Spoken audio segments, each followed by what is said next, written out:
पोपट्यांनी केलेल्या नुकसानामुळे आता चक्क फडणवीस सरकारला भरपाई द्यावी लागणार आहे। विशेष म्हणजे मुंबई उच्च न्यायालयाच्या नागपूर खंडपीठाने हा ऐतिहासिक निकाल दिलाय। नक्की काय घडलं यात सांगतो, पण त्याआधी थोडक्यातला नक्की फॉलो करा, कारण अशा प्रकारच्या महत्त्वाच्या अपडेट्स आम्ही तुम्हाला नेहमीच देत असतो। वर्धा जिल्ह्यातील 70 वर्षीय शेतकरी महादेव डेकाटे यांच्या डाळिंबाच्या बागेवर 2016 मध्ये रानटी पोपटांनी हल्ला केला होता। जवळच्या अभयारण्यातून आलेल्या या पोपटांनी तब्बल 200 झाडांवरील डाळिंबाचा फडशा पाडला।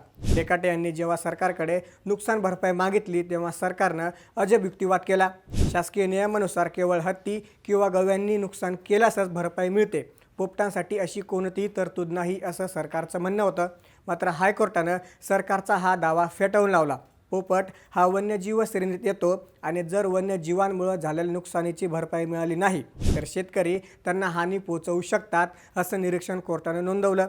अखेर 10 वर्षांच्या प्रदीर्घ लढ्यानंतर प्रत्येक झाडामागं 200 रुपये भरपाई देण्याचे आदेश न्यायालयाने दिले आहेत। शेतकऱ्याचा हा विजय राज्यातील इतर बागायतदारांसाठी मोठा दिलासा ठरला आहे। याबद्दल तुम्हाला काय वाटतं आम्हाला कमेंट्समध्ये नक्की सांगा। अशाच अपडेट्ससाठी थोडक्यातला नक्की फॉलो करा। बातमी म्हणजे थोडक्यात।